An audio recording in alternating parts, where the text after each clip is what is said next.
UAP, unidentified anomalous phenomenon.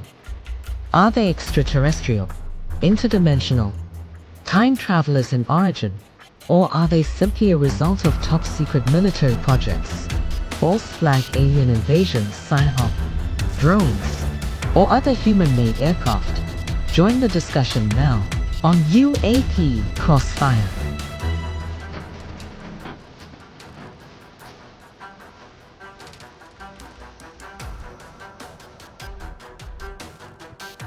Greetings to the greatest audience on the planet. You have found the latest edition of UAP Crossfire, where 4 alpha males get down in the dirt and slug it out over the solution to the UAP mystery. Who is it? What is it? What do they want? And what channels do they subscribe to? That's why you should like and subscribe right here on the UAP Crossfire channel. I do want to introduce our panel this evening, beginning immediately above me is Chris DePerno. Chris, how are you, brother? Padre, how are you? I'm Good. doing just great. The weather is getting great here in Buffalo, New York. We actually had 59 degrees weather the other day. The snow is gone. The grass is getting greener. Life couldn't be better. Wonderful. And immediately to his left, we have the Silverback, Don Decker. How are you? Padre, doing fine. The weather here has been actually, the last day or so, noticeably cooler than it has been. But day after tomorrow, the weather people have already put out a heat alert. We're going to be in excess of 90 degrees. Oh, my. Living the dream. Of course, in Commander Cobra's part of the world, a heat alert means the police are on the way. Cobra, how are you tonight? Yeah, make me want to start singing Bad Boys, Bad Boys. What are you going to do when they come for you? We actually hit 70 degrees here in Maine today, 72 in Fair, Massachusetts. We'll have another dance with Winter's Kiss this weekend and next week, but we are seeing the longer days. We are groping through daylight savings time, and we're working through that. I'm always amazed how the 1 hour change, and I don't like it. I have to be honest with you. I wish you would pick a time and just stick with it myself. But the 1 hour change throws off, more heart attacks, people suffer more strokes, more car accidents. It's a very interesting phenomenon that goes on when we adjust, artificially. Well, time's an artificial constraint. One thing I haven't been able to track down, and I actually did some poking around, is there a increase or decrease in UAP/UFO sightings around daylight savings time? And surprisingly, I have not been able to find any kind of trail or tag on that. So maybe something that we all take a delve at. I thought it was kind of a passé question in my mind, but I had never seen anything and really can't find anything. So if someone's abducted at, let's say, 1 a.m. on the night we switched the clocks over, and the aliens know that they have to have that person back by 2 a.m., and then the change occurs, does that cut short their time on the craft? It reminds me of the George Carlin routine, when he would talk about when the good father would come over to see the boys at school, and they'd save their really big questions. And he had a little stick that went on something like, so you're on a boat, Father, and it's Sunday. And as you're going to mass on the ship, you fall down the staircase and you get knocked out. And you wake up and it's Monday. Are you in trouble for not going to church? And of course, the father's, he does the father's voice and he says, well, my son, God would have your best intentions in mind when this happened. And he goes, but then you cross the international date line. Do you have to go to church then? You answer that question, we'll have a lead on the UFO situation. I'm just going to make it short from day or night. You got me so totally confused now. Oh, my God. And of course, we all have pets and they don't know the difference. And of course, they want to be fed at the same time, no matter what the clock says. Right?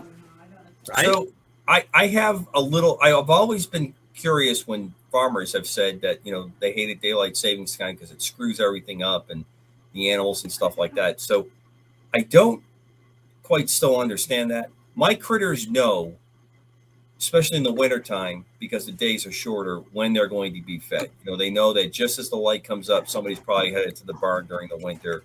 As the sun's going down or just before the sun goes down, to get fed. Now, as the days get longer, they seem less concerned about this, because usually by then I have more things growing and they're grazing in the pastures, and they'll trot up when they see us come out for stuff. So I don't think they really give a hoot. I really don't. I don't think they really care.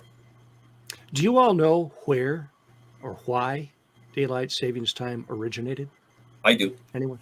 World War One. Germans. No. Germans. It originated actually earlier than that. It was first proposed by a European entomologist who wanted more daylight for his hobby of collecting insects. And he is the one who put the bug in the crowns. Oh, is that a pun? Was that a poorly planned pun? He put the bug in the crown? In the crown to be able to have this daylight. How's that spelled? B-E or B-E-E? I think the latter.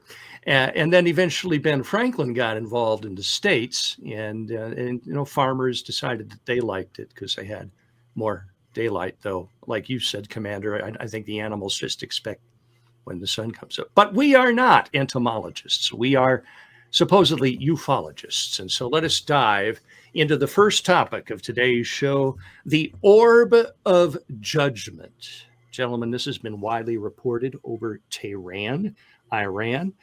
It was reported during the dispute that resulted in the 12-day war in, Operation Midnight Hammer, Correct. Where a bright orb appears over Tehran right before the attack. And it was also seen over Caracas, Venezuela on the night that happened. And also, again, over Tehran in this epic fury. And what we've been seeing is mysterious things happening in the skies and war zones, which is nothing new. Amanda had put that map up, and there's some interesting things on that. You'll notice that the airspace over Iran is largely empty. It's right smack dab in the middle of your screen. But you'll notice these really long lines. Those are ostensibly things that are going super Mach or super fast all around the globe. Nobody knows what they are, but there certainly seems to be a concentration of them around a certain point in Turkey. Commander, any idea what's going on there? Yeah, so you're probably looking at the son or offspring of the SR-71, the SR-72, the Manta, the TR-3, whatever that aircraft that has replaced the SR-71. I think that's most likely what you're seeing on those long runs. Obviously the yellow spots are airline traffic or military aircraft, but the vast majority is airline traffic that's working around the airspace.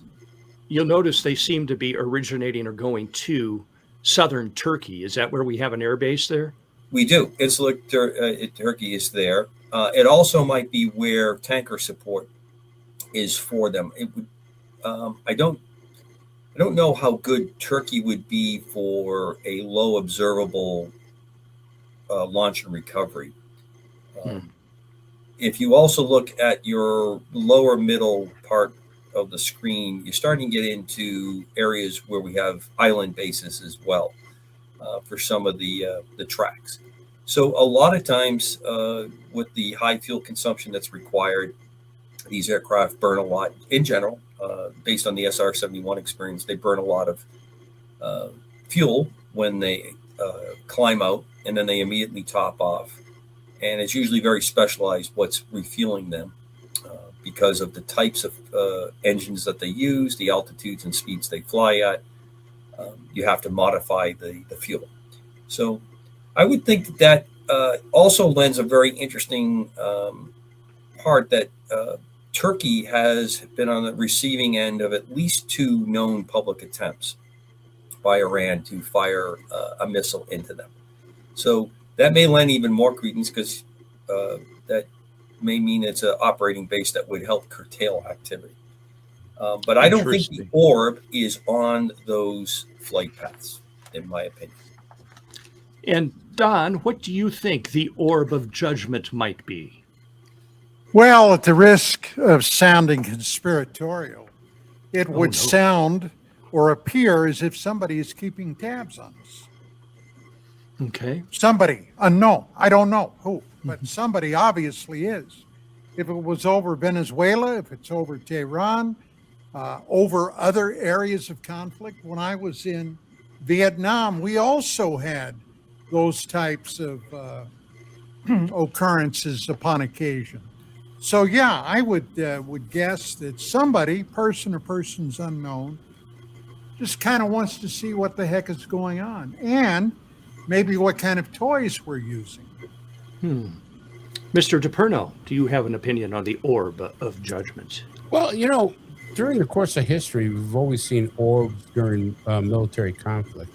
I mean, we're going to talk a little bit about World War I with it, and then World War II. Obviously, our bombers saw orbs flashing around. In Vietnam, Don has absolutely reported that we've had UFO sightings during that.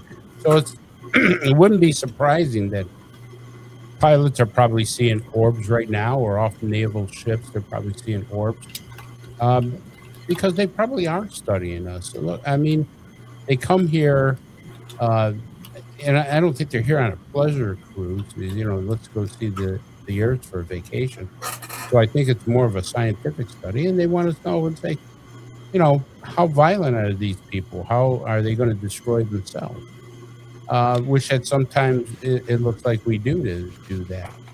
But I think it's just a matter of checking our history and what we do and what our capabilities are. My personal opinion is because they appear right before a major U.S. military action, that it might be some of our tech that is doing something to prepare the target area.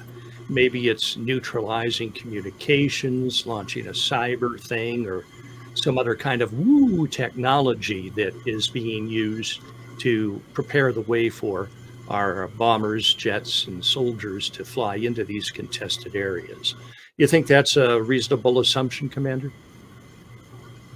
It's absolutely what I think. I draw the attention to the audience to look at on YouTube here, where you can find this show and where many people are going to be watching it. Did Lockheed Martin just confess to the Orb of Judgment? I'll throw, I think I have it queued up here. Hold on one second. See if I can find the video, and I'll send it in. And the Guardian Angel, our Orb of Judgment, otherwise known as Amanda, will be able to probably put that into the screen for folks to take a look at. But I'm convinced, based on the fact that it shows up in this particular repeating type of phenomenon shows up, that's exactly what we're dealing with. That this is something that the military is using as a spot resource. Now, is it suborbital? Is it using some special capability? I think that there's a good chance that that's a type of spacecraft, low orbital spacecraft that's able to reposition. But it might also be something that's in space and working on a schedule. And if you remember correctly, the X-43, the mysterious spy plane that spends long periods of time up in orbit, I think it has one of the longest records, and then is recovered, is a similar type technology. And I've said for years that we are flying a smaller shuttle type aircraft, something in that realm of like the X-43. So for what it's worth, 15 or 20 years ago, and the reason I mention this is because of a report I heard several days ago over the skies of Tehran, or in and about Tehran. The United States military announced that we had aircraft now loaded with a very, very powerful laser that was to be directed against any incoming ICBMs if anybody were to launch an attack on the United States, on continental US. Now, that kind of phased out. I'm sure they did a heck of a lot with it. But recently, and I'm talking the last week or so, we've heard reports of, instead of batteries like the Patriots and other anti-missile missiles we have deployed, we now have a laser system being deployed that was billed as very cheap to use. Maybe what, $3-4 a pop when this thing is aimed at missiles and what have you. And why do we even mention any of this? Well, if in fact we were being surveilled by person or persons unknown, I'm sure they would be very interested in that, because not only could you use a laser on ICBMs and other things, but you could certainly use it on craft of some type or another. So that would seem to be of interest. Would you guys agree on that? The hypothesis, yeah, I think the technology would be definitely a go-getter, and I think the other part that would lend that, if we're going to tangle with a ET in that situation, is you would use your laser as part of the activity, but the other portion of it is then you can, while you're doing that, you put a kinetic weapon to it, that you put something that has a ballistic capability to it. All right. I just don't. Go ahead, Chris. I'm sorry. Go ahead. No, I was just saying, I just don't particularly hold that that's what's happening here. I think we make those kinds of announcements for the ability to throw out positive propaganda, to continually throw the PRC and the Russians off. This is not to entertain Tehran. Tehran can barely intercept a phone call, let alone anything else that's going on right now. They've self-immolated their ability to get any of the internet. We haven't even hit their electrical grid yet. No, and I hope we don't, because if we do hit their electrical grid, we're going to cause ourselves a hell of a lot of a mess. And I'm glad that we are not doing that from the standpoint of how this war is being prosecuted. But on the case of how you described it, I would just think that in my opinion, as you guys know, I think I put this out in other things that we wrote. Yes, we're getting Iran away from, and I have no doubt that they were close and they were ready and they were more than willing to put a nuke of some kind. And if they couldn't get a good detonation, they would be more than happy to put a dirty bomb into flight, just to prove that they have that. And with no skills, become the North Korea without the fun and the good food. Well, now on that line, Commander, I have a question for you. And among all of us, you probably would be the most versed on this. As we all know, nobody has ever won a war strictly by using air assets. Sooner or later, you've got to have some kind of boots on the ground. Now, with that being said, the Iranians, have quite a few kilograms of enriched uranium right now, apparently sitting somewhere that I'm sure the IDF or the NSA or CIA have a pretty good idea where that is. It would behoove us, would it not, to send in special assets in order to retrieve that? Do you foresee something like that happening? I do. Absolutely. Okay. Chris, you had a question or comment. I just wanted to go back about the orbs. I kind of think that possibly they may be ours, but how do we explain World War I, World War II, and other phenomena that we had years and years ago, which we saw orbs? I mean, the Foo Fighters, obviously, it was part of World War II. I don't think we had the technology back then in order for that to be ours. I don't think the technology was there when we had World War I. I mean, we were flying biplanes, and they could hardly get out of their own way. So Yeah, we probably reverse engineered some of this stuff, but I don't think during the course of history it was all our stuff. I think some of Okay, this. so Chris, I'm gonna jump in because I've got some theories to answer Yeah, I'd like the to hear famous that. World War One case. So we have a World War One German biplane that shoots down a UFO. I don't think their technology is that good if a very slow firing Lewis style machine gun firing through the prop with a mechanical run is what allows them to be brought down. But I do think that a balloon that is in the shape of a saucer, a balloon that is flattening out or is in a failure mode, an experimental balloon, is what he may have encountered. So I don't think we're talking about quite as dramatic as the picture depicts what happened. But I'm not going to dismiss it out of hand because we don't have it. Right. Now, there's other technology that was occurring during World War One that most people do not know. We had a helicopter that had a counter-rotating system that flew up with an observer in a basket over the two rotors to replace balloons on the front. Tethered balloons were incredibly important for artillery, reporting troop movements, and they were a prime target of planes. Our famous Lieutenant Luke of Luke Air Force Base fame in Arizona received the Medal of Honor for taking down a number of these balloons, but they were protected because they were so important by huge ACAC guns that were all around it so that if you attacked them. And of course, the benefit of dealing with the Germans in both wars with lighter than air is that they were using hydrogen, so a few incendiary rounds would cause the balloons to burn. But those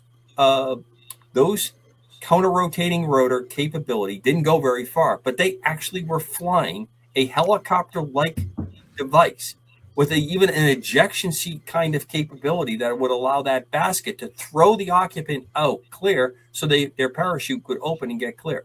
Now, I can guarantee you 99% of the audience who doesn't have the invisible L like I do in my head for this kind of stuff has never heard about this. No, I haven't. No, I'll find you the picture. I'll find you the picture. But let's go Was to it- World War II in the Foo Fighters. Okay. Now we get into an interesting area because in the Foo Fighter area, there seems to be a lot of residual repeat that the Nazis had created from whatever their source was. Gravity, anti-gravity type drive system, that they were doing some kind of activity there. It has been in part of legend, lore, and myth. There's something obviously to it, but it really lends something very interesting. These Foo Fighters never seem to ever fire upon the aircraft that they're seen by. Say that. So if you have the ability to go really fast and fly this, but you don't have the ability to put anything kinetic to do that, it does kind of fit the supposition. Could be alien, no doubt. Well, there were reports, Commander Cobra, of these devices, whatever they were, becoming too close to Allied aircraft, and they seemingly interfered with the operation of their engines. Those reports have come out. Were you aware of that? Yes. And that tells me that kind of energy drive system setting out an EMI, electromagnetic interference pattern, does not surprise me that would cause problems on something that is like a reciprocating engine that is using electrical power to drive the sparks. Okay, so let's say, Commander, that theory is good, and I like the theory, but then I want to take you back when we took all these scientists and where'd they go? Where'd it go? Where were they? Where did it go? I mean, either we had it or the Russians had it, because we took all their scientists, and there was never any documentation or anything about, hey, well, we can make there has been some reported documentation over the years. Much of it appears to be faked, but faked, as many people would say, it's a fake, but it's real, meaning it was based on what a friend saw that he told me he saw, type thing that's gone up. So that to me is the most damning piece of that theory that I just put out, that, you know, we created this. Now, again, I will always come to this when people adamantly, and I almost got into a near argument, which I know you guys find hard to believe that I would ever get into an argument with anybody. At a get together where he said, we don't know, they were aliens and they were working with the Nazis. So one of two things comes out of that. Either these aliens decided that the Nazis were just too evil to do that, or we all should be speaking German. I don't know how you have that kind of advanced technology, you don't split the atom, you don't get ahead, and you don't prevail in the war. That's my number one thing that always comes up short with me on this. But I think, Chris, what you're pointing to does lead to a very critical flaw in that theory. Where are they? Where'd they go? How many were there? And the other part that I have with this is, because we discussed this before, I think we reverse engineered orbs into the fact that we believe that Tic Tacs are ours. And I believe that. I believe the Tic Tacs that were seen over the Nimitz and everything, that's our technology. And are we flying our technology now over these places for like a psychological operation, psych them out, or give the Russians and Chinese and a thing to talk about, hey, you know, their technology is much more advanced than what we thought, which I think is yes and yes. But Chris, remember, if you provoke the PRC and Russia, who are two sitting very large nuke powers, and they figure we don't have a chance, would that push them to do something that you don't want to have come out? Now, if you couple that with Don's remark that we're talking about a craft, air, space combination that's knocking things like ballistic missiles out of the air in Iran in epic fury, is that another piece to tell them to stand down? I think we have technology, of course, and you know this, and Don knows this, and Padre and even the Padre knows this. Right. Even the Padre knows this. Yes, even I. Technology that's much more advanced than what we've seen so far. And I think a little bit is being leaked out to show these people not to mess with us. I mean, I just watched a film of a retrievable missile that can knock out drones without firing a shot. It just sends out an EMP microwave pulse and knocks all these drones out of the sky, and then it comes back and lands in a net. Nobody has ever talked about that. And now all of a sudden we see it because we have to deal with all these drones. So the technology of direct energy weapons, like Don says, lasers and bunker buster bombs and the bunker buster bomb, there's nothing really too technologically advanced there. It's refinement of technology that you can put that amount of power. And if you ever really study them, the using of a howitzer barrel as the start point when they were doing this and packing it in there and getting it so it would fit into a B-2 or building bombers that could carry it. But my point that I'll come back to is releasing it too disruptive? And if we have this capability, why are we fighting this war the way we are? If we have these orbs and we have this laser technology, why are we pummeling and grinding everything into dust where we could do what Don said? You could take out the grid, but you could take it out in a way that 15 minutes after everyone says the war is over and you fly in 2 helicopters with a lift station, and you restore the grid. You didn't have to blow it up and take everything out with it. So there's a dichotomy here of what we're doing. Do I think we're capable of knowing that we have advanced technology and still having people do charges when you have advanced weapons? Absolutely. Absolutely. Well, the pilots from both world wars and more recently as well report seeing strange things in the sky. And the U.S. Air Force, actually, or might have been the Navy, experimented with an aircraft called the Flying Pancake. I got an image of that for you.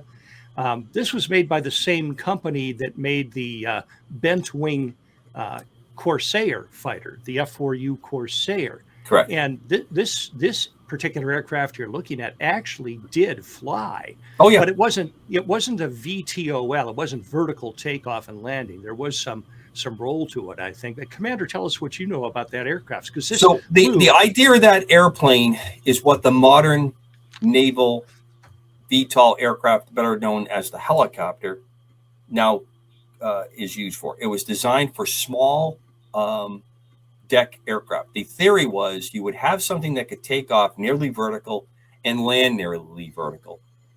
In the capability, launch up, blast off, go very fast. They were very, very fast. And then when you came back into land, you would get very, very slow and then drop into the deck to do this.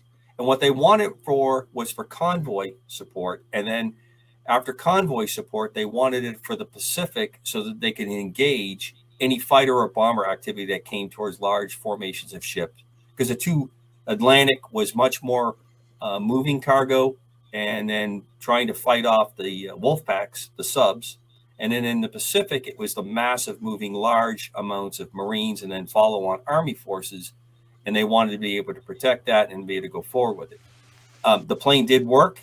It did not fulfill the capability that they wanted. And that's why today's naval helicopters are as capable as they are, with missiles and integrated networking systems where they are getting information and sending information up to the E-2, the Navy's AWACS, the F-35s, the fighters, and that's all integrated in there.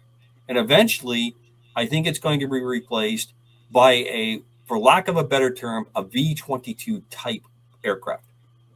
I can't go into too much, but there is a couple out there right now that would give you that capability, because what you want is to use no runway, and more of the land forces want to use that, as well as you want to be able to go fast. And that's the problem with helicopters. You want to be able to go fast.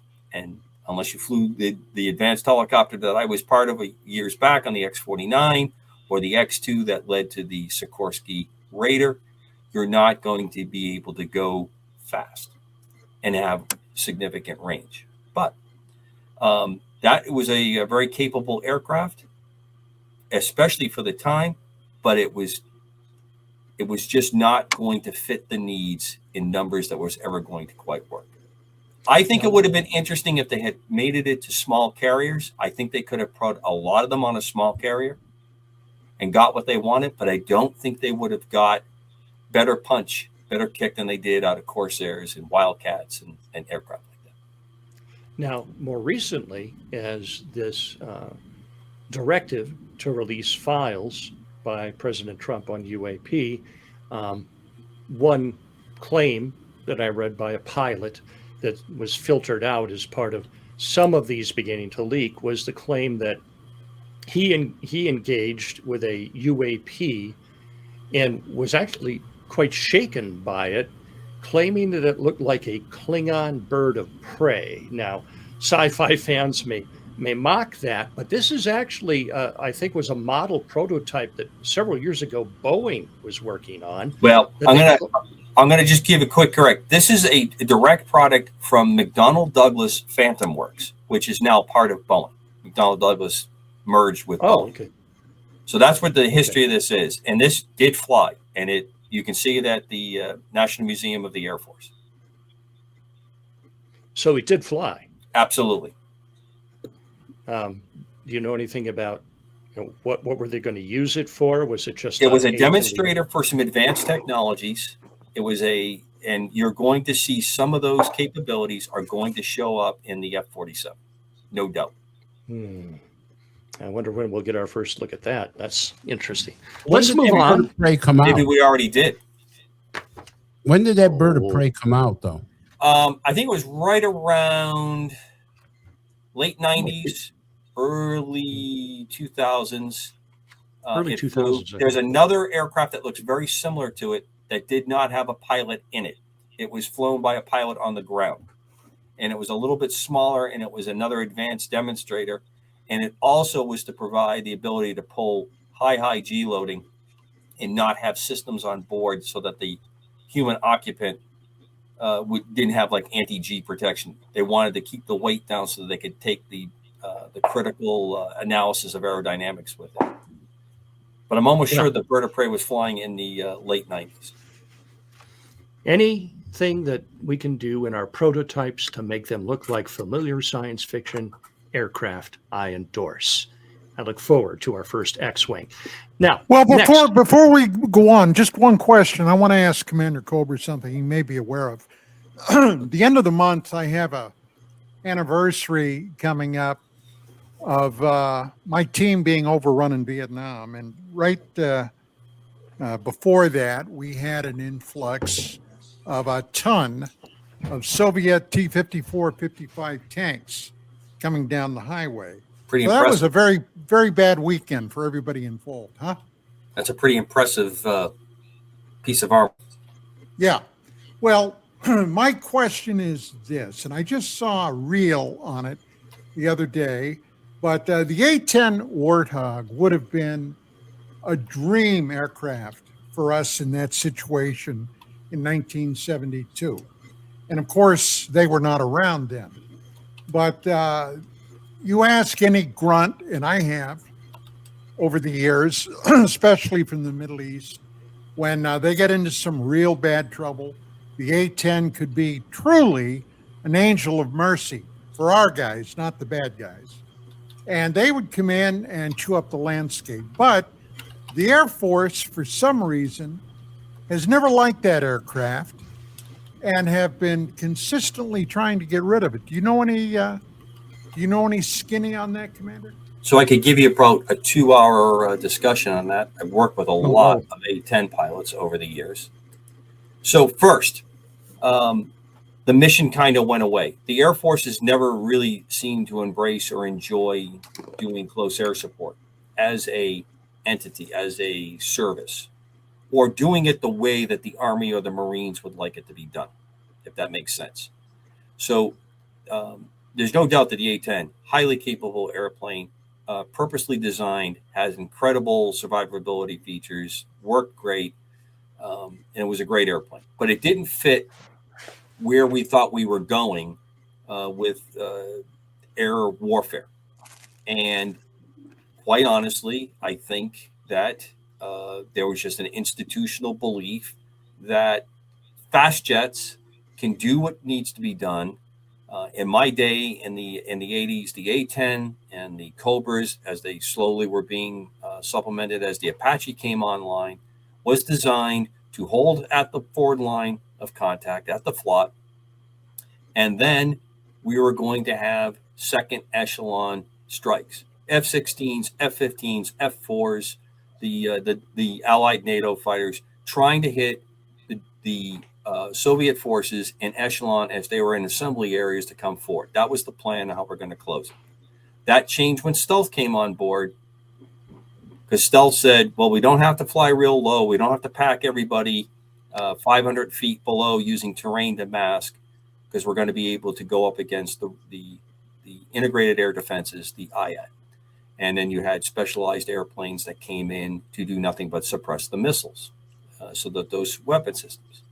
So, Don, you opened the show with, are we at a moment of Duhay, the famous Italian general who wrote in the 20s and 30s that, as well as H.G. Wells, you don't need armies anymore. You'll just bomb your enemy into submission.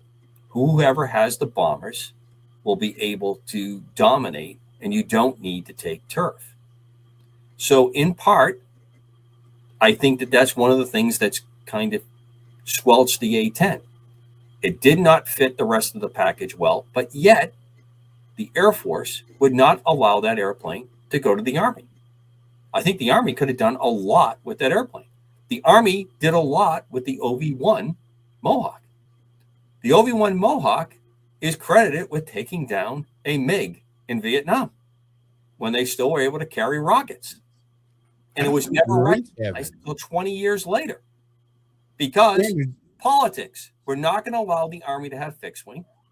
because there's going to be one Air Force and one fixed wing force, and that's the Air Force. Now, look at the Navy, but more importantly, look at the Marine Corps. The Marine Corps says the entire enchilada is designed around what? The rifleman, the guy that's on the beach, or the gal. And that entire structure is designed to make that person win.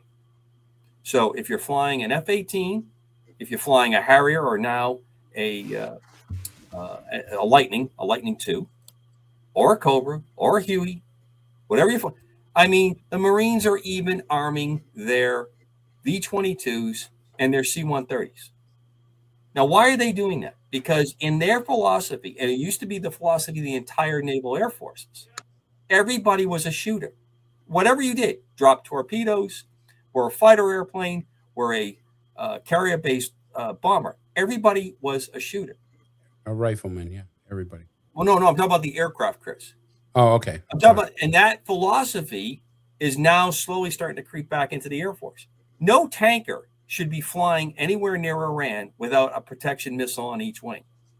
They should simply have that. There's just no question why you can't do that. There's no good reason, especially now with the ability, with the AI and everything else that we love to pat ourselves in the back about, with F-35s being able to have the missile leave the rail off a tanker to go defend it while they're going and doing the business of what's going on. Because we have different parochial kinds of thoughts. A-10 is a great airplane. Every pilot that I've met that flew the A-10, absolutely outstanding individuals, men and women of top notch. A brother sisterhood of that you would be amazed how close they are on that. But the airplane no longer fit. And I'll tell you one thing that we have never done well in this country, possibly with the exception of the F-35, and I think it's more by accident, not design. We build great airplanes, and then we shut the production line down. The F-22 was supposed to come in numbers of 400 to 500 aircraft. And someplace along the way, someone said, too expensive, peace dividend, and all this other nonsense, and we stopped them around 187. But when we stopped it at 187, we also destroyed the ability to make any more. And right now, there are people that would give their soul for that production line to be able to reopen because of the absolute dominance that airplane, even in its age of approaching 30, is still the greatest fighter on this planet. Better than the F-35? Oh, by far. As an air superiority fighter, absolutely. Absolutely. When it comes to being able to do the combination of air-to-air fighting, air-to-ground interdiction, networking, directing other aircraft, there's nothing better than an F-35 right now. But the F-22, as a pure go out and sweep the skies of enemies, there's no better airplane. And if anybody tangles with it, they're dead. It's simply, they're dead. They're not going to succeed, which has been proven pretty effective. Well, speaking of futuristic military stuff, there was an odd headline that caught my attention. Did Israel just save the Earth from an alien invasion? Well, no. But that scenario was recently used by Israel for an interesting training exercise. So what this is about is that for the last few years, to keep their cyber warriors sharp, the Israeli Defense Force has created a scenario where Earth is being attacked by extraterrestrials. And they hold these special classes for the hackers, and their task, very much following the script of the first Independence Day movie, is to hack into the mainframe computer aboard the mothership or the enemy craft, figure out how to take it over and destroy it with their keyboards. Where's Jeff Goldblum when you really need him? The next thing you know, the alien screens are filled with Pokemon or something like that. So it's kind of an interesting approach. It does give them some latitude in that the things that they throw at the classmates are very unconventional. You know, they don't have to follow the dictum of a certain adversary on Earth. They can be a combination of a number of things. And from what we're told in the article, they get to be quite good in a hurry in that particular competition. What do you think about that, Chris? You ready to take on a mothership with your keyboard? He already has 3 times this week. Yeah, that's for sure. I don't know. I guess it's pretty good. You know, if they want to come down and eat us, we got to stop them in one way or another. But the thing that it's a cookbook. Here's the thing that it kind of gets to me. The Israelis, and I don't know about ours, and Commander could talk about this, but I just think that the Israelis have so much on their plate that this would not be one of their things they want to do. Now, I agree that hackers have to be done because China has a whole building full of hackers, and all they do is programs and training to hack into our systems. Hell, just up here in Buffalo, not more than 2 months ago, people were saying that their Verizon phones, many Verizon phones went down. And the talk was that it was a Chinese hack. I mean, it wasn't just one person. There was a whole network of Verizon phones that went blank, just went blank. And they couldn't make outgoing calls or get incoming calls. And they said, oh, yeah, that was a hack. And they alluded to either was Iran or the Chinese or the Russians. But the question is that I like this article because suppose we really have to do this. Mm-hmm. I mean, there's been a lot of talk about 2027. They're coming down to show themselves. And as we talked on this show, this is nothing new. I don't think they're good. Don, I'm not speaking for Don, but Don has put out a paper saying they're not that good. They haven't shown me anything that they're going to do anything for mankind. There's always been talk about Eisenhower making a deal with the Greys for weaponry, and we can abduct people. The hybrids situation, if that is true, you know, are they putting people in our places and stuff to overtake us? I just think that, you know, maybe someday we're going to have to deal with an alien species that is not courteous or kind.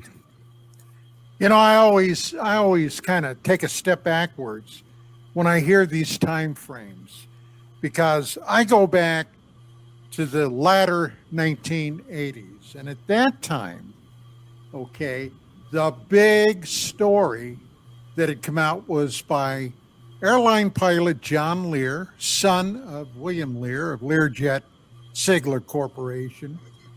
At that time, the guy was initially a superstar on the UFO trail. He wrote a paper, and in that paper, among other things, he talked about the infamous implants that people were reporting. And Lear had a time frame of 3 to 5 years, and this is from about 1988, 89, that the ETs or whomever were putting the implants in people were going to flip a switch, and suddenly we'd have a whole slew of fifth columnists. And if you know anything about World War II, you'll know what the fifth column was. So anyway, this has gone on and on and on. And when I heard 2027, Chris, I got to tell you, I was not impressed.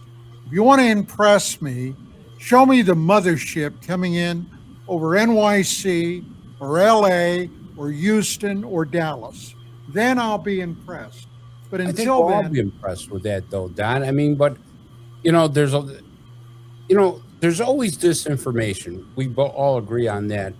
But in the disinformation, you have to say, okay, is there a possibility that 2026 will be disclosure?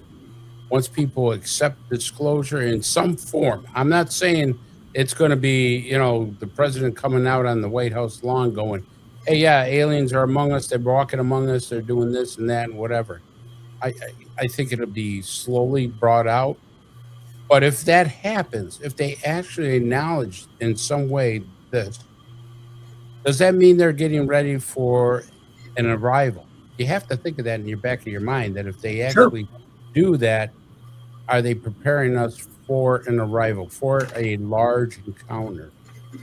And Yes, and do you agree with that, Padre? I do. Now, part of my job is to kind of keep an eye on what's going on in the theological and church realms.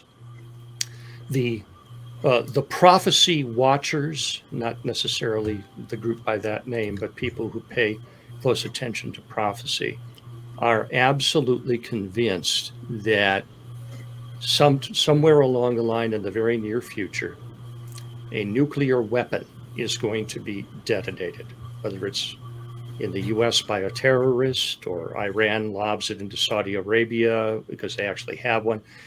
And that at that moment of global crisis, a mothership containing the aliens that will present themselves as saving us from ourselves, saving humanity, here to save humanity.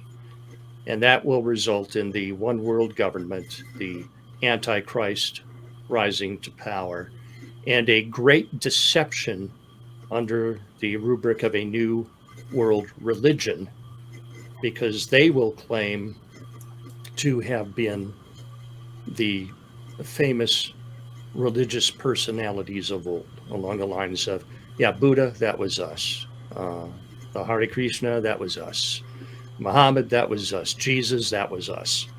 And lead people into worshiping these beings who will at that time unleash their tremendous, seemingly miracle working cures for a bunch of diseases and technology to usher in a new golden age until people finally figure out who these beings really are. And, that's as far as the timeline. I've heard the 2027. I've also heard something like 2035. And, let's not forget that, is it 2029? We've got this asteroid Apophis coming our way that is possibly a planet-killing asteroid that is going to come so close as to pass between Earth and some of our communications satellites in geostationary orbit. And the slightest alteration in course could result in an Earth impact that would have devastation as prophesied in the book of Revelation, just annihilating a huge percentage of the Earth's population. So people are tying all of these things together and saying the end is nigh. And of course, when we have war going on in the Middle East, that's a big marker that they look for. But that's what's being said out there. My personal view is I live my life like Jesus is coming back before supper. I'm not going to worry about it. I'm not going to fret over things I can't control. So there we go. May I jump in here real quick? Yes. I got a quick laundry list I'd like to run. First, why would the Israelis release this? Because it's fun. Yeah. It also lets people know that they're doing stuff like this. But our dear guardian angel Amanda put some comments in there, and she talked about first shooter games. So if you're annihilating aliens in cyberspace exercises, it's sort of like the game Doom, which was created by the United States Department of Defense. It was greatly underwritten to get more and more people comfortable with improvising with weapons and developing tactics and playing army online. That was the basis behind that. So yes, dear guardian angel, we do those kinds of things, and we're going forward. Now let's fast forward to this area that we're talking about now, and cognizant of the time that we're racing up to our first break, or our break, I should say. I haven't heard Butkus about 3-Eye Atlas. Aliens jumping off of it, giant space cockroaches, whatever else was being attested to that. And it kind of went by with not much of a ripple. But at one point, we were looking for money for studies. We were looking for fundraisers. We were looking for personalities. Some of those personalities may have actually got on board 3i Atlas because they have not really made a peep since 3i Atlas went by. I understand the legalese. I didn't say that it was an alien craft. I said it could be an alien craft, that it might be an alien craft, that it behaved in certain ways that didn't do that. And our good Professor McCaney came on and he really pretty much laid the science down that this was not making any sense. And there's kind of a conspiracy behind that. So we have that. The last thing is this, in my mind, with all these things going on, I think it makes perfect sense to line all those things up, that if we're starting to get close to disclosure, we may have something else going on, that we may be running out of time for this. Well, let's remember the goal. As I keep saying, Epic Fury, the goal is not to just subdue Iran and keep them from blowing up the Middle East and really destroying the economy of the planet with something like that. God forbid. But it's also to put in check and also get control so we don't have a mega war, keeping the PRC from getting too frisky, because now we are controlling their oil and their access to oil. And we have a president that's a deal maker that says, you want oil, you're paying for it. You're going to pay for it. You're not just going to take it. And you're going to pay the market price like everybody else is paying the market price, because we're not going to subsidize that. If he pulls that off, it won't be recognized by the vast amount of the population in the United States. But it's a key point. Are we seeing the same thing happening with this 2027 stuff coming up? And is it all either arranged, where we have a group of people from the beginning that have been involved with this and it's now coming due for the arrival? Or are we simply doing what has been rumored since World War II? We're going to have a fake false flag event that's going to drive us to fight this enemy from space and make the world one. I just throw that up as we go to break. On that note, we must go to break, but I have some comments on what Commander Cobra has just said. You'll have to come back after this brief break to find out what they are. Stay with us.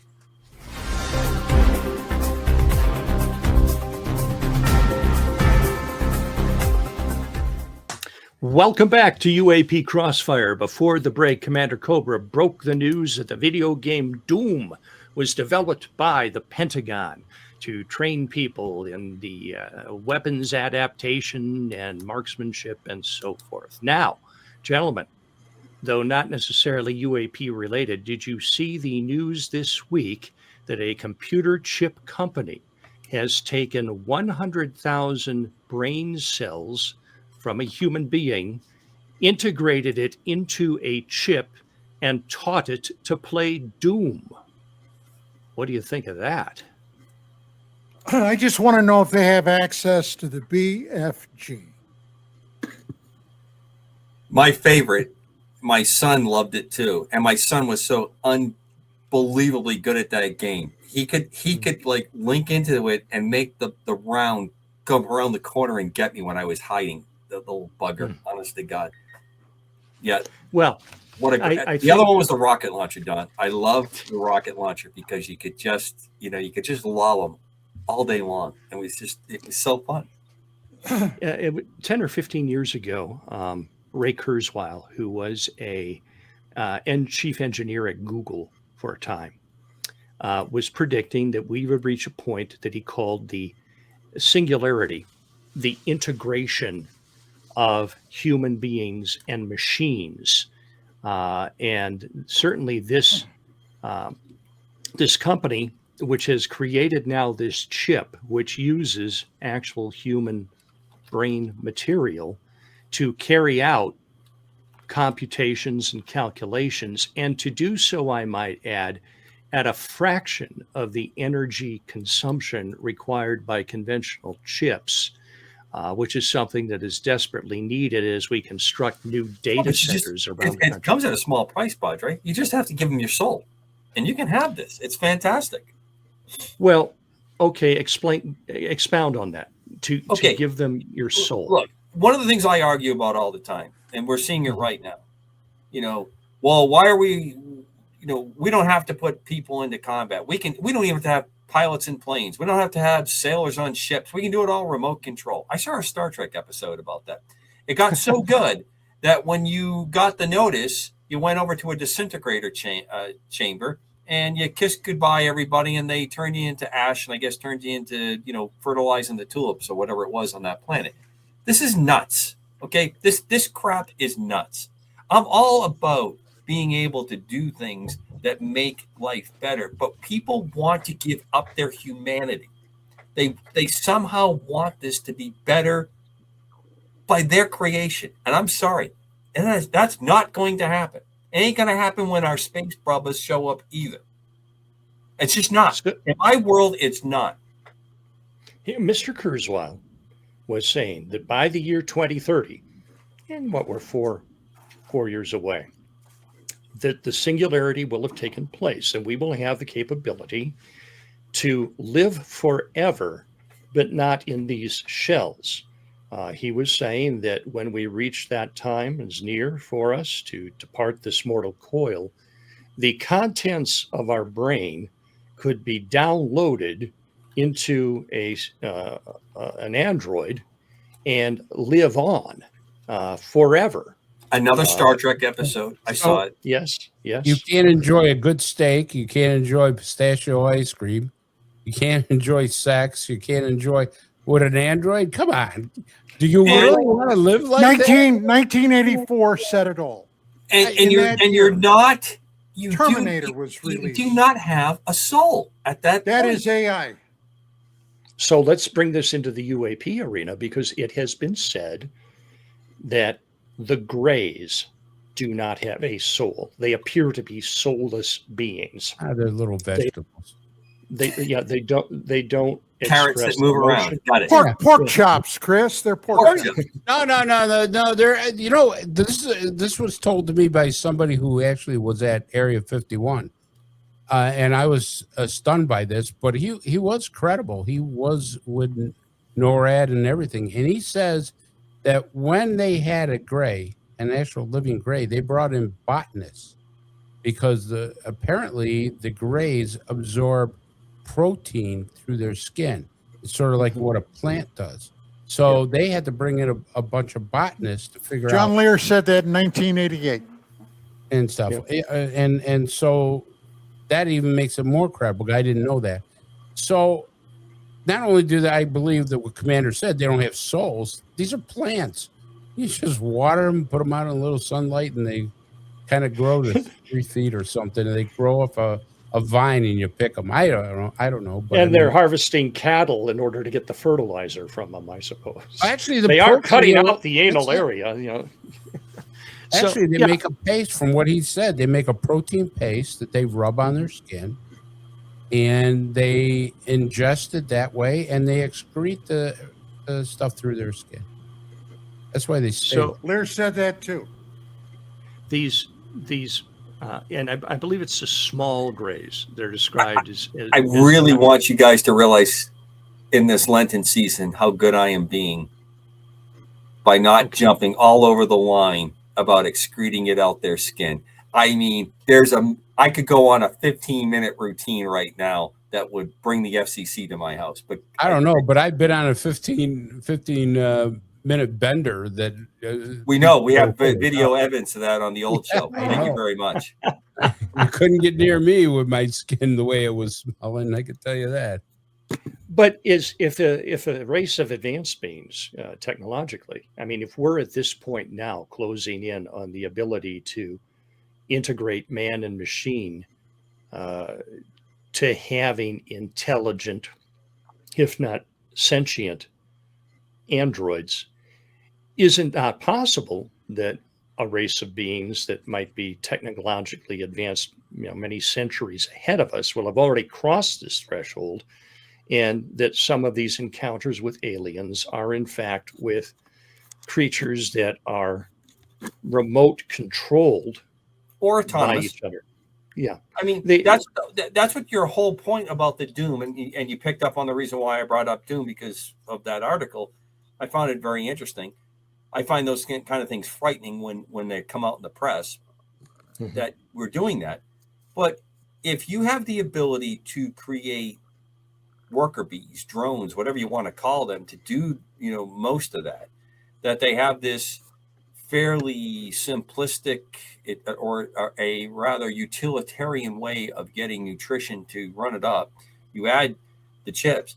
I mean, not but 30 years ago, IBM, when IBM was a big player, they were getting very close to a bubble memory system that was going to use a series of actually logging bubbles in between plates, and it was going to be a very low power, high density system that didn't require lots of power. And if you lost power, when you returned the power, you didn't lose where everything was rearranged.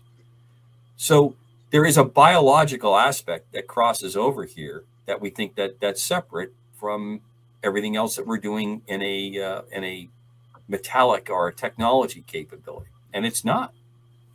It simply is not. Makes great sense that you would have these kind of entities that are doing your bidding. Of course. I keep mentioning the Terminator film series, okay? Yep. But there's more truth to that than I think a lot of people are willing to accept, because that is ultimately what would happen. In that franchise, the big bugaboo is Skynet. Okay, it's a Defense Department, or at that time, Defense Department computer system that basically took control of all defense systems somehow. Okay, they were all computerized. Then what happened? It decided that in those days it was the Soviet Union, but it decided that all humans were the threat, not just the Soviets. And so what did it do? It launched a preemptive strike worldwide, and then it brought out the Terminator series, Cyberdyne Systems Model 101, to take care of the rest of the existing human beings. Now, that's science fiction in the extreme, but I don't see any serious discussion about that, because with AI, ultimately down the road, who's to say that could not happen in real life? It's happening now. I mean, look what MIT has put out. Look what other colleges put out. They got robots that can do flips. They got robots that can, just twirl around and go over obstacles. Now, if you program them to hold a gun and shoot, now you do have that.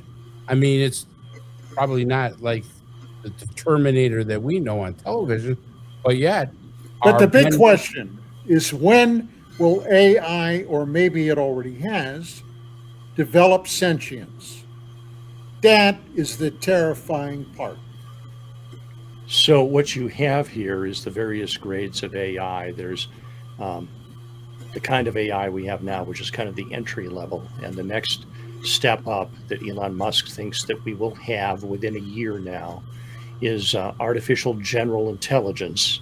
And that is when AI will be able to do anything as good as any human who has that task now. And then the step after that is artificial superintelligence, where an AI will be able to do anything better than any human alive can do it. And already we're seeing AI integrated into our lives. The hip I had replaced in December, the operation was carried out by a robot. Now, it wasn't an Android type robot, but it was a machine that was following imagery supplied to it by another machine and cutting parts of my body off and putting new metal parts in under the supervision of a human. Ostensibly, within a couple of years, the human supervision would not be necessary, and the surgery would be done without the possibility of human error.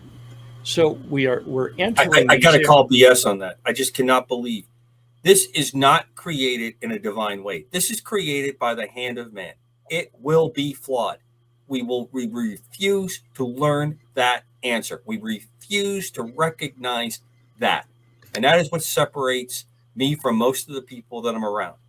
We will not save ourselves from ourselves by creating some super entity greater than us. It just is not going to happen. I think it'll be our demise. I think it is going to accelerate our demise. Okay, let's capitalize on those two ideas because they're essentially the same and related to Timothy Alberino's book, Birthright, and what he says is going on.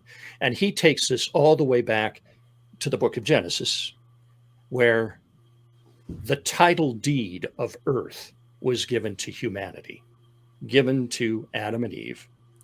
And then the tempter came in the garden, and they, in essence, gave up that birthright. And so God comes into the garden and he says to Adam and Eve, okay, this is what's going to happen to you. And then he says to Satan, this is what's going to happen to you. And then says what sets the stage for the whole thing that the Bible is about. To Eve, your seed is going to be at war with the seed of the devil, and his with you, and you will crush his head and he will bruise your heel. And that's the first messianic prophecy of Scripture. But what happens then as Genesis goes along is that we have the watchers, as the book of Enoch calls them. The book of Genesis just says the sons of God versus come and looks upon the daughters of men, and they breed. And they create these hybrids called the Nephilim. The Nephilim are, if you will, in Greek mythology parlance, demigods. They're half small g God, half human. And these become atrocious beings, giants, it says. And it goes on to explain about how they basically just trash the planet to the point where God intervenes with Noah and the flood. But during this time, if we go outside the Bible, and we need to understand that Scripture itself has been reliable, its prophecies have been accurate. Well, we can't say the same from certain extra biblical, meaning outside the Bible sources. When we look at things like the book of Enoch, the book of Giants, Jubilee, Josephus and his Antiquities, they talk about in this period when it says the seed of these watchers mingled with the seed of humans. What's going on there is an attempt to steal the birthright from Adam, to steal the title deed of earth, to erase the bloodline of Adam and replace it with another bloodline, and then take over this world because humanity will have been replaced by a bloodline that is not from the line of Adam, with these hybrids. And interestingly enough, these experiments genetically were not just limited to humans. And it is thought that this is where we get creatures of mythology, such as the griffin, the cyclops, the minotaur, things of this nature, these freaky creatures, which were likely killed in the flood, and I don't know that there were that many of them, but we simply can't, when we read these ancient stories, call it fantasy and dismiss that sincere people were not reporting what they actually saw and encountered. And it created all kinds of problems. I want to dovetail something to you on that as well. We try doing the same things. We are doing animal-human hybridization for body parts. Yes. And God knows what else. I mean, you guys all know my humorous story about Fish Boy down in Antarctica. I think I've told you guys. I know off air I've told that story about, telling one of the members of my team that was a little bit gullible when we were down there one season, because he was convinced that these kinds of activities were going on down there. There was some alcohol involved. Decker, don't judge me too unkindly. We went into a into a research area they were doing research on Antarctic cod because their coagulation of their blood was very, very interesting. And this poor guy got close to the tank. They had like a pool inside there. The cod had gotten so used to humans that when a human showed up, he thought he was getting fed.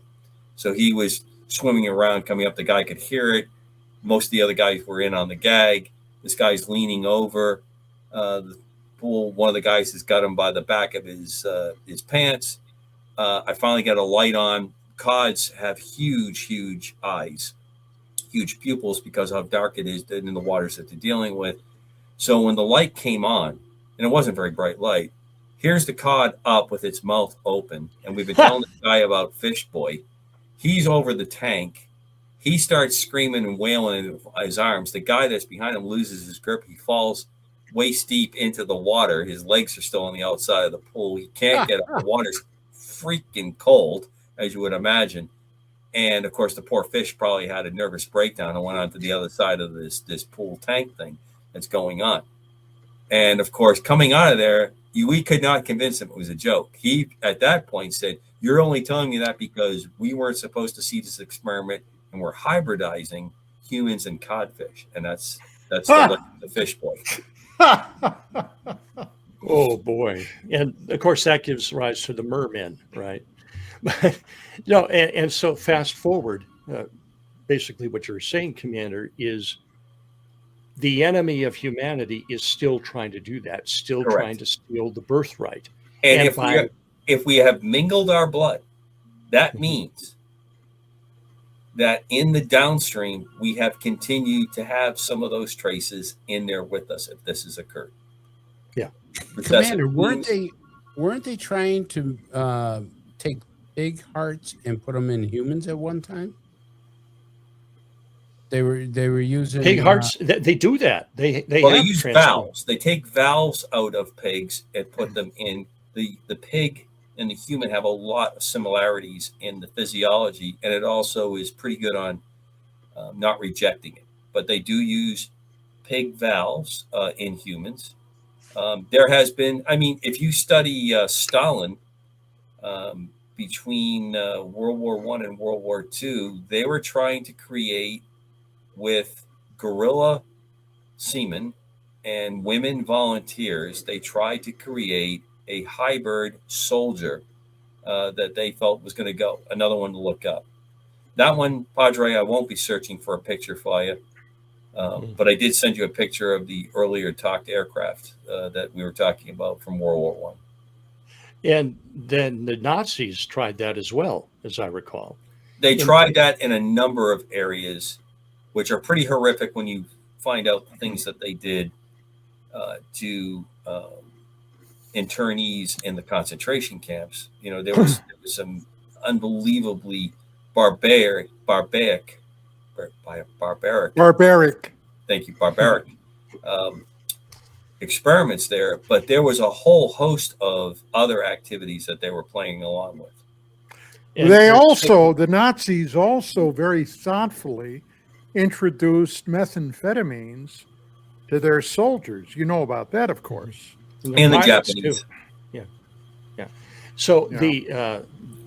the story is that some of these hybrids of Stalin's escaped into the Caucasus, or that's Correct. where, and those are now, I forget, it's their local Bigfoot there. Correct. Is the story. I forget what the creature's called, but so as we look at the possibility of technology merging with humanity and the giving up of the birthright, which is the title of Alberino's book, Birthright, he ties this all in to UFO arrival, as I kind of indicated earlier, pretty much the same thing. They arrive, they perfect the process, and just being like us now is going to be the liability. You will get this enhancement because it is going to make you even better than you are now. Why wouldn't you want to? Ray Kurzweil famously said in an interview years ago with Glenn Beck, when Glenn Beck said, well, what if I don't want to be downloaded into a computer? What if I just want to? And Kurzweil was aghast and said, what do you mean? Who wouldn't want to do that? It just doesn't enter that mindset as people move into these new technologies and don't thoroughly consider the moral and spiritual implications of the technology that's going on. If you're a humanist, this is the ultimate expression of humanity, to transcend humanity. Right. I mean, we're at that point. This is not new. We've been at this point before with other cultures, but we're rapidly approaching a point where you're going to have to make the choice that we're going to end up taking your life if you don't take the implant. Right. I believe in that last book of John, there's a whole mark of the beast thing that we keep going round and round about. What is that? Yeah. And it's been everything from a social security card to tattoos to whatever. I think we focus way too much on what the actual thing is and miss the point of the theme. And the theme is you're willing to give up your soul because you think you either don't have one or this is a better deal. And I'm not wired that way. I can't. Yeah. I agree. And I don't believe that all extraterrestrials are soulless. I don't believe that. I don't believe that they're all negative entities that are out there. And it wouldn't surprise me in the least if we have, a battleground kind of turf that we're going to go through with all that. But I have to go back and spank a number of all of us with the whole 3-Eye Atlas, and there's no introspection. There's no let's come back and say, yeah, well, we had the best intentions when we were saying what we were saying. I don't think our very best intent was being talked about during 3-Eye Atlas. And I think the same thing is going to plague us in 27 and 30 and 35 or in whatever events come up. And 3-Eye Atlas is in the news again. I don't know if you saw yesterday. It is turning. It is altering course. We don't know where it's going, but it's out there. I think it said between Mars and Jupiter now, and it is changing course, which is something that typically, comets don't do. Chris, you had a comment. I just look at what we talked about and what we were talked about before with implants. Okay, so we've always talked that implants are being done by aliens. They're putting implants. Dr. Lear has taken a number of implants out of people. We find that it's partially organic, that the body doesn't reject it and stuff. We're actually doing the same thing. And this is kind of scary because on one hand, we're saying this is bad. The aliens, if they're putting implants on, it's bad. But then if we're putting implants in people that are organic and they put in there, what nefarious ways? And I always think of what's good and bad. And I think that you can be very nefarious by putting these things in. So is this like a thing to control somebody down the road? You make it organic and you say, we're going to implant this into you. But also we have the ability to shut you off now. Hey, Chris, the CIA, immediately following World War II, made an entire career opportunity out of that, called the MK Ultra program. Right. It was horrifying if you read into it. We jumped deeply into that in the years of UFO magazine, especially in the earlier years. What they did was horrifying, and they ended up killing people through the use of chemicals and other things. LSD, they were doxing people with LSD that had absolutely no idea. One guy, and this was in San Francisco, was so freaky. He was a military guy, had been dosed with LSD, ended up jumping out of a damned window killing himself. So yeah, our hands, believe me, the American hands are not clean. No, let's step back one step further. Previous to World War II, Tuskegee. We had men come in that had venereal disease, and we said that we're going to treat them. And the whole theory was that some are going to get one medicine, some are going to get the other. Nobody got any medicine. They just wanted to track how the disease went through so they could figure out what's going on.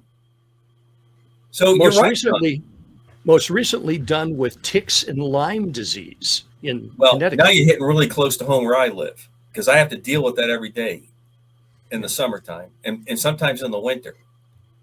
I mean, yes. What was the reason behind that? What was the purpose behind that? God only knows. And I say that not in jest. God only knows.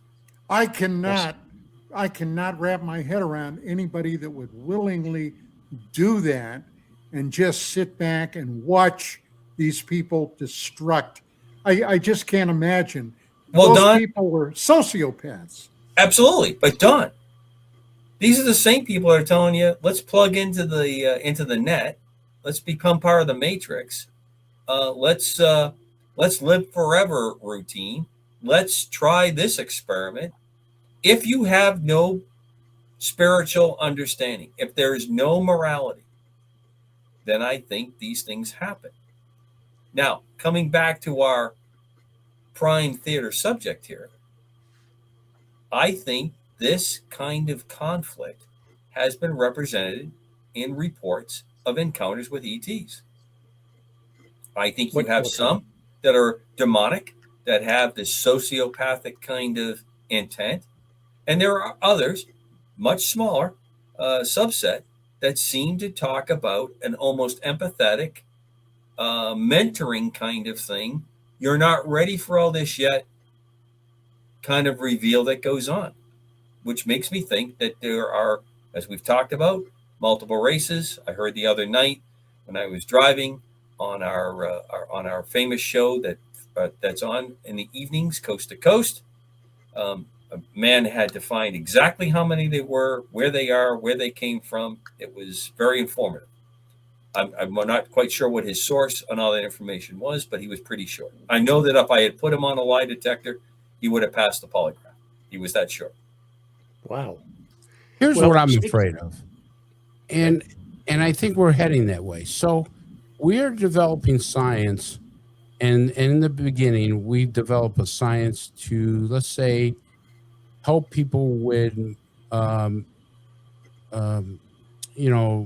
muscular dystrophy or any type of neurological disease, you name it. So we take part of their cells, put it with an organic chip, implant it into them, and they become, livable to be able to have a normal life. But then we take it like we always do with science, and we start to make it nefarious. And we say, all right, we can give you this. And people will say, geez, look at that. That's great. I want that. But then they say, well, if you don't pay us or you do this, we shut you off. We can turn it off. We're doing it in a primitive way right now. China's doing it. They want the digital currency where they can control people. So they're saying, you don't have money anymore. We do everything by digital control. But if you do something we don't like, we shut off your currency. Canada did it. Or we take some away from you just to teach you a lesson. And we're also going to have a great surveillance state so we can make sure you're doing what you're supposed to be doing 24 hours a day. Listen, folks, 1984 and Brave New World were not how-to books, okay? They weren't. They were not how-to books. But a lot of this planet is treating them as how-to books. Now, let me tie this into UAP for a second. I'd like to get your reactions. What if the reason we are dragging our feet on disclosure is because all these little rumors that we've heard for 40, 50, 60, 70 years, we made a deal. Some of us are lab rats. Some of us aren't. We're all going to get eaten, but I want to be eaten, and my family gets eaten last. What if we have to square that up? What if that is what we're willing to give some information out just so we can delay that inevitable? And I'm going to throw one more thing into play here that I'd like you guys to comment on. You get to read the file and you find out, yep, we made a deal. This is going on. But we have practical problems. We have a country like Iran that doesn't want to join the family of man. It has its own interpretation of its holy book, and they have picked 12 people that's going to tell us how it's all going to go, and we're going to usher in the ultimate perfect world by causing a nuclear conflagration. So, you've read the deal, you've seen the playbook, and you go, you know what? Again, it's one of my absolute favorite episodes of the X-Files. You use the cover of the deal. You fake ETs, you fake UAPs, you fake UFOs, because it gives you an edge to keep these kinds of people in check. And the deal that you say, I'm keeping everybody alive by doing this, and I'm only using the technology just a little bit. So there's two things in there I want you guys to consider in there. Don't all say it at one time. The audience gets confused when everybody talks at one time. Well, you all know my take on it, that basically at the very beginning, on or about 1947, there was something discovered, probably in Roswell, that shocked. And when I say shocked, I'm talking about to the bottom of their pinky toes, something that was so shocking, they knew, especially then, that we can never release this, because if we do, our society as we know it would implode.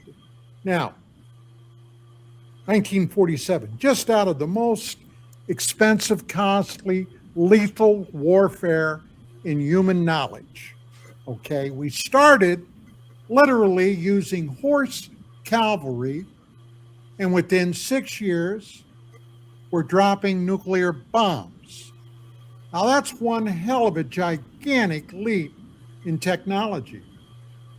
And then, just, 43, 45 years from the first Wright brothers aircraft flight, where they flew in the air for roughly 1 minute before they came back down, we are breaking the sound barrier. We're sending missiles into outer space. Of course, they're coming right back, but we got them there. Okay, our technology we thought we were at top of the technological heap. And then we found out we weren't. And I am as convinced that Roswell was an extraterrestrial craft as God made small green apples. That's how convinced I am. Because I followed the Air Force continuous lying and deceit about that incident. So what does that tell you? That they're concealing something that will never come loose. I covered all that in that paper. Now, disclosure light? Possibly. I mean, who would have believed in 2017, because I wouldn't, and I've been in this business a long time, that suddenly the Pentagon, the Navy, other military branches, not the Air Force, oh no, not the Air Force, but other military branches encouraged their pilots. The Navy encouraged their pilots. Well, if you see one of these things, let us know about it, talk about it, because previously they would have been drummed out of the service. Anybody that saw a UFO and reported it knew what would happen. You'd be painted with that crazy brush. But suddenly that changed. Now, what the hell was the change? Disclosure light. I think they want to feed just enough to keep the public at bay, okay, with the continuous promise. Well, let's go a little bit further. Now, Trump, when he came out a couple of weeks ago and he said, well, I'm going to sign an order. I'm going to make sure all these files are released. As soon as I heard that, number one, I was shocked that he said that much. And number two, I knew it will never, ever happen. The legacy program, the people that have been in charge since Roswell, will never allow it to happen. And those people are the CIA, the Air Force, the Department of Energy. Okay, these guys, they'll go to their graves grasping the NSA, grasping their credentials. They'll never turn it loose. So this, in a way, is kind of a massage at the happy parlor, all right? They're using a little cream, just enough to give you that titillation, but it's never going to happen. Here's Chris? Here's one of the things that is very rarely talked about. We've had reports, MUFON's had reports of this. I've had people call me on this. And these stories are too close together that it doesn't pique my interest, but it's not talked about. So there was always a rumor in Aztec, New Mexico, when they had a crash there, they found human body parts, mutilated human body parts. I've had people who've been abducted who says that while I was on a ship, they've seen humans that were mutilated body parts of that nature. Dissections. They just, you could call them dissections, torn apart, half eaten, whatever it is. I'm not saying that that's the case, but they've said we've seen mutilated body parts. I've had all kinds of calls on people who have said that. Now, Don and I have discussed this before. He's actually investigated a mutilated person that he believes wasn't done by an animal, was done perhaps by an extraterrestrial. But here's the other thing that they don't talk about, but I've had a lot of people say this. One of them is Terry Lovelace. Terry Lovelace wrote that book and stuff. He has said, while I was on this ship, I remember seeing military people. Now, Terry knows what a military uniform looks like. And it was one of our military uniforms. Now, before somebody says, Chris, our military, remember one thing. If it's true that Eisenhower made a deal with the Greys to have people abducted, wouldn't we want some representation on those ships? So maybe that thing is true. Maybe there's two things that really are true. One, that they are abducting some people. Maybe they're just mutilating for scientific purposes or eating them. I mean, we joke about that, but or fun. We hunt on this planet for fun, so-called fun. But the other thing is, do we actually have military people that are involved in this because we made deals? Well, for my part, I wouldn't be surprised. You'd have to take your humanity off and set it aside. Okay, if you could do that, yeah, I could see that happening. I let me tell you, I saw some pretty dicey stuff in Southeast Asia. So yeah, I would not discount that at all. Well, I think everyone here can answer this question, including the Padre.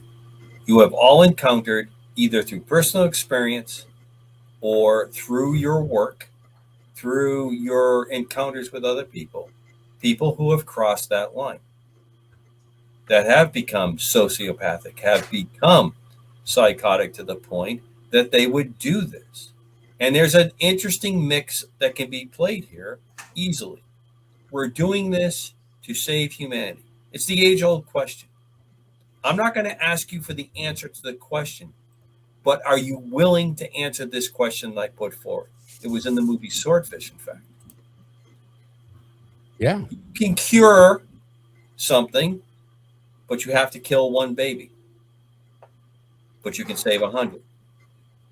Would you do it? Now, the answer that he threw out is the same answer that everyone has to.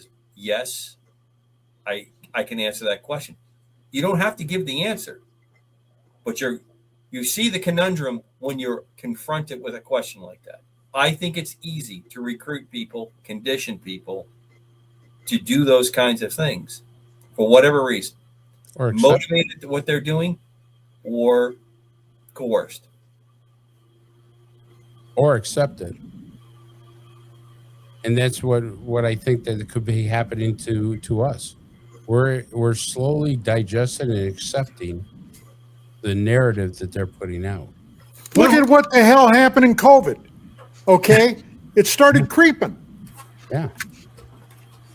First, Absolutely. it was a mask. People were talking about the mask. Well, the mask doesn't stop anything. We know it doesn't. Hell, even Fauci said the mask wouldn't stop it. But try to walk outside without a mask on in those days. Or get Didn't work closer than so good 6 for you, feet. did it? And get closer than 6 feet and ask what the scientific basis of that was. Exactly. No, that was a really interesting rehearsal that went on there. That was a very interesting rehearsal. How far can you take it? What's going on? Does it tie into the 2027 or some other year? Was that part of the program to get us ready for Space Brothers and Space Sisters coming? Was that a preparatory event? I think you need to really step back and take a look at that and go, there's a lot of strange stuff there. And you know what the strangest part was? Reasoning went out the door. Yeah. No, If you're a mask, no, it was actively you have to wear a discouraged. It was Okay, actively discouraged. If you asked questions, you ended up the enemy. that's correct.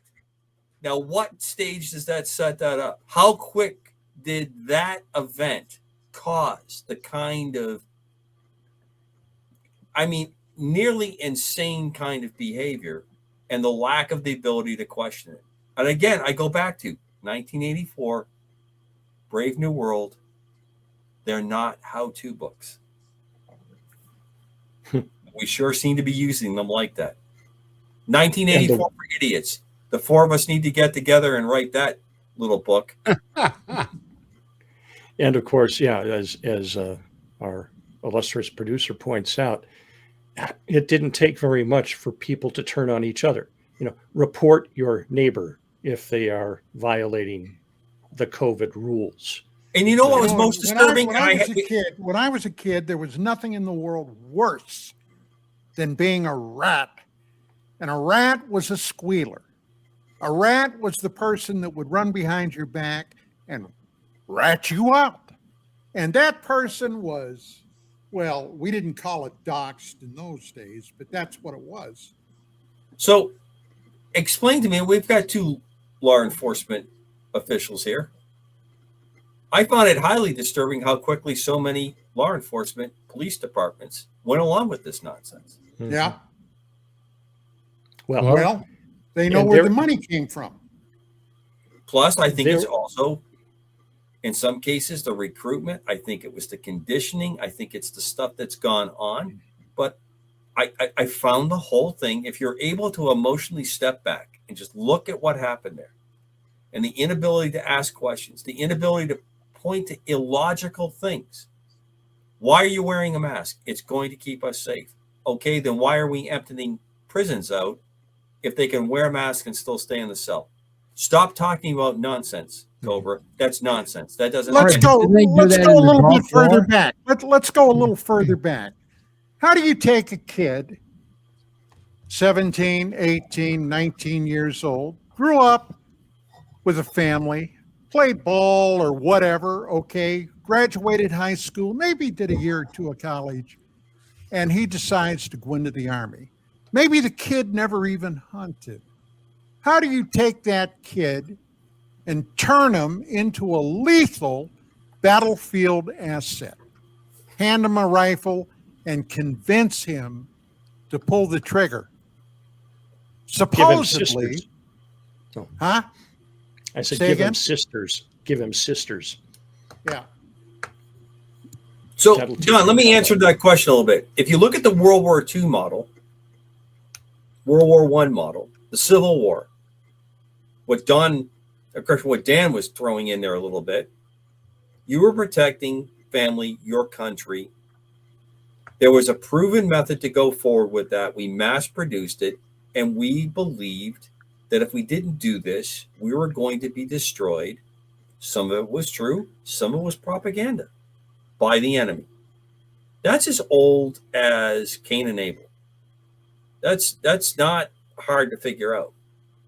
You get into your era, where I was a young whippersnapper at the knees of people like you, and I still always tell you that I owe a debt to your generation, because your generation is what trained my generation for the end of the Cold War and things like Desert Storm, and trained us well. There's an interesting change there, because we start to get into that skewing of lines. Are we really fighting to save ourselves? We have this larger change, this contest between systems of government, systems of what's going on. And you also see post Roswell, post atomic detonations, a big change in how the world and corporations are engaging. And I think that leads us to where you are able to, with things like, I would say, I'm not condemning it, maybe I should be, but games like Doom, first point shooters, those kinds of things do prepare and condition young brains to accept those situations. When someone goes out hunting with their dad or their mom, and they take an animal, they see the consequence of that action. When you are blowing things up in cyberspace, it's fun. There's no consequence. But I think you're eroding on that. Now, again, does this tie back to the greater part of what we talk about on this show? Are we being conditioned and prepared for some big event? Do we have competing entities within our government, within our culture, that know the story and are preparing the resistance? Do we have lambs for the slaughter? Do we have a happy group that just wants to be in charge while the rest of us are put into the processing plant? All those things I think are on there. Do we have good ETs, bad ETs? It's all there to discuss. And that's why folks tune into us, thankfully. And I thank the greatest audience on the planet for listening to us every week. And I love the emails. I share them with everybody. UAP Crossfire at Gmail. And please send some fan mail to Amanda. I sent some on to her, and she couldn't believe that people were actually commenting on the Guardian Angel, the great work that she did. Yeah, she posted tonight in our little side chat here. She wants her call sign to be Orb of Destruction. Okay. OAD. On. Yeah. Ode. You know, she is the Orb of Destruction. Here's And one look, thing. you can follow us on Facebook too. Yeah. Go ahead, Chris. Here's one thing that Commander brought up. What's one of the biggest businesses going on right now? Weight loss. No. Porn. Well, that is, but there's another one. Porn. Fallout shelters are coming back strong. What are? Fallout shelters. Shelters. Underground shelters, $1 million shelters. Yeah. They're being built all over the place. Yeah, And I don't find too many people in are our particular set that are doing that. There's some really ultra wealthy people that are. Well, that's what I'm saying. The upper class are buying them. Even Lou Elizondo is been reported allegedly. God, can we go 1 week that I don't have to hear that name? Don, can you back me up here just a tiny bit? Can we be each other's wingman on this? Can we go 1 week? You got it, bud. You definitely got it. What I try to get across is that the elites are buying or building or doing something to prepare for something. I mean, you see these empty silos are being turned into multi-million-dollar shelters. Chris, can I tell you something, bud? Can I tell you something? And this is from the bottom of my ever beating heart. God forbid what you're alluding to ever happens. But if it does, I hope and pray to the Supreme Being that I'm at ground zero when it happens. Well, That'd make it very easy. we got a country right now that we want nothing to do but try to destroy us with a nuclear war or nuclear bomb or some kind of invasion or something. Or And- just one EMP. Yeah. And so let's say that an EMP does go off. Who's going to be prepared except for the elites who have? You got to have at least 3 or 4 of them. I'm sorry. I'm very prepared. I am very prepared. Okay. I also. And you know, I am too in ways, but the thing is, the general public is not. No, they're not. And I think that as we come to the end of the show here, if I might philosophize for a moment, there are still places in this country where you can go and live free amongst like-minded people. I came here to Western South Dakota because of its people and its values.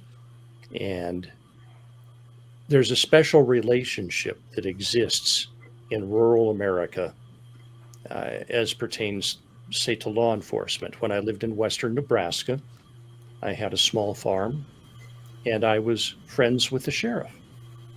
And, you know, you have counties out in this part of the U.S. that are larger than some eastern states.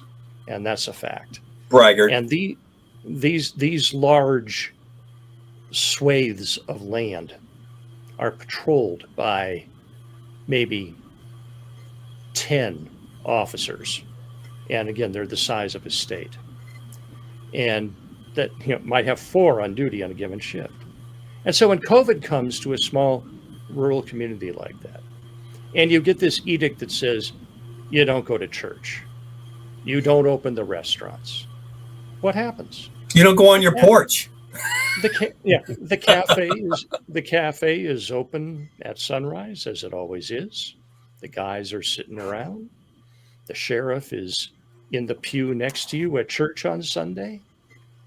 And there's such a freedom. No, it's still very much a place, and these exist in every state, where if you are fearful, you can get out of the cities and you can go find yourself a house, a cabin somewhere, and have 3 months of provisions, have means to protect yourself and what you have and your loved ones, have some medicine on hand just to get through the basics, and you're going to be okay.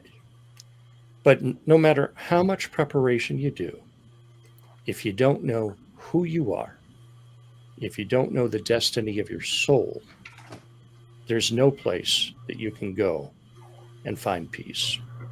And that is my closing soliloquy. Guys, we're coming up here on the end of the show. Closing comments. And before we conclude, I have a question for Chris. In the background, we have seen Mrs. DePerno drink nearly a full pot of coffee on her trip to the coffee machine, accompanied by the biggest, nicest looking black cat I've ever seen. What is your cat's name? Chris, tell me you don't have a cat. I do have. Tell me that's a one of cat. your grandkids. No, I do have a cat.